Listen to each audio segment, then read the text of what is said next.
Hello guys, this is Vanessa and welcome to our channel. And for today's video, I'm so excited to share with you my new Pampaganda paints. Nabili ko siya sa online. Bale, nakita ko kasi usong-uso to ngayon, hindi lang sa Pilipinas, pati sa ibang bansa. Nakikita ko napaka-trending ng products na to. So, syempre, engkitera ako. So, kailangan matry din natin to. So, yun na nga. So, eto na, hindi ko napapatagalin pa.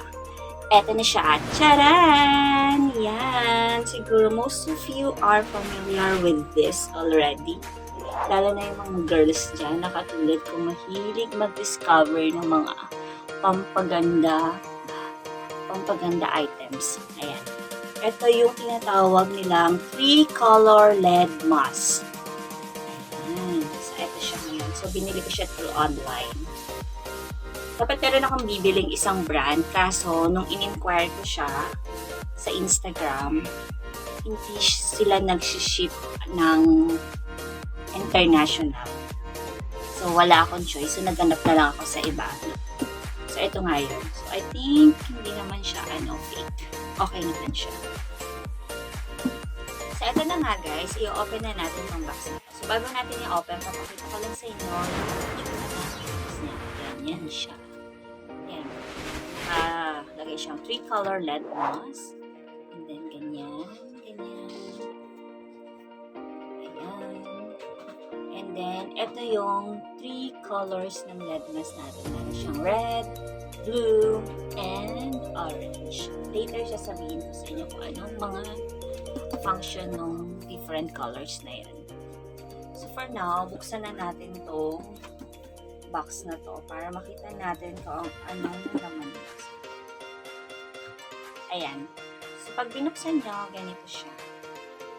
Ayan. So, ito yung ito yung LED mask natin. Para siyang face shield. 2-in-1 siya. Hindi niya siyang gamit yung face shield. Face shield. Charot. Siyempre, hindi po. Hindi natin siya pwedeng gawing face shield kasi hindi siya pwedeng pang protection against virus. So, ito lang ang kasama niya. Ayan. And then, meron din siyang kasama cord pang charge. And then, manual. Meron siyang manual para guide bago natin. Ayan. So, yun lang. Yun lang yung laman ng box niya. So, just a quick info, guys. LED stands for light emitting diode, which involves exposing your skin to the various wavelengths of light, which includes the red, blue, orange, which addresses the wide range of skin concerns. So, ito po yung wavelengths na tinatawag. Kung makikita nyo na siya mga lights dyan. Yan yung wavelength. So, basically, it's like a phototherapy which is without harmful effects to our skin. And then, hindi rin siya nakaka-damage ng eyes, although may light siya. Because LED mask, it doesn't contain any ultraviolet rays. So, therefore, safe siyang gamitin. Hindi siya nakaka-cause ng burning sa skin natin. So, eto siya. Color LED, 3-in-1 LED mask kasi meron siyang tatlong color, which is the red, blue, and orange. So, ganito siya guys. Ayan. Suot nyo lang siya ng ganyan. Ayan. Ito siyang face shield lang. Kasi ito yung button niya. I-press nyo lang to. Na-charge ko na ito. So, i-press nyo lang to. So, this is the red. Yung red light, more on anti-aging siya. Kasi tinutulungan yung mag-circulate ang blood sa skin natin. At the same time, it generates collagen. And it promotes elasticity. So, yung mga fine lines, wrinkles, yun, nakakatulong siya para ma-reduce yun. Yung wavelength niya, it varies like 620 to 750 nanometer. So, ganyan siya. So, pwede kang mag-multitask. Habang suot mo to, pwede kang gumawa ng kung ano man gusto mo gawin. Very safe siya, hindi siya masakit. It's a painless skincare pala guys. Wala lang, parang normal lang ganyan siya. So, bali, susutin mo siya ng at least 20 minutes 15 to 20 minutes. Anyway, according to my experience naman, nagsa-stop siya kapag 20 minutes na nag-automatics, nag-off yung light niya. Ayan. So next, next guys, yung next na color, kapag pernas mo to ulit, ayan. Ayan yung blue. Ito naman yung blue. So yung uses ng blue, ano siya, more on good for oily skin kasi ini-inhibits niya yung oil secretion sa skin natin. So maganda siya sa mga oily skin, sa may mga acne, kasi may antibacterial din siya. So tinutulungan niya ma-reduce yung mga acne.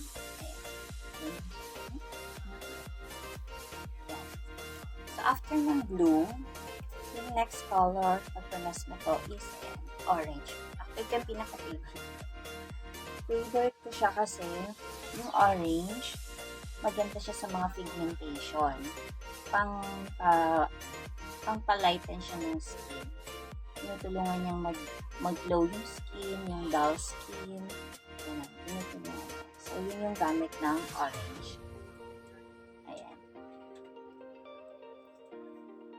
Ayan. Nga po yung 3 colors ng ating lead mask and their benefits. So, paano ko siya ginagamit? Ginagamit ko siya everyday. As in, everyday ko siya ginagamit after ko maghilamos, after ko mag-toner, ng aking mga favorite facial wash and toner. And then, maglalagay ako ng vitamin C serum. Yes, madalas ito yung ginagamit ko kapag ginagamit ko yung lead mask. Ayan. Yung vitamin C serum. Kasi maganda yung vitamin C para mag-lighten ng mga pigmentation. Kasi may mga pigmentation ako, hindi lang siya masyado nakikita. Ayan, ito. Katulad niyan. Yan. So, yan yung ginagamit ko. Ina-apply ko muna itong vitamin C serum from Pharma Series. Drops siya, guys. Ganito siya, drops. Ayan. Drops po siya. So, after nun, isusuot ko na to using the orange color. Ayan. So, babalik ako para ibigay yung reviews ko kasi now, everyday ko pa lang naman siya ginagamit. 1 week pa lang. So, hindi ko pa gano'n nakikita yung result. Pero feeling ko naman nakakatulong siya para mag-lighten. Kasi parang feeling ko lumalambot din yung skin ko at the same time. So, gagawa ko ulit ng reviews kung effective siya, kung anong effect niya. So, abangan niyo po yun. Hopefully, nagustuhan niyo yung videos na to. And if you like it, just subscribe to our channel. Thank you so much, guys. Bye-bye!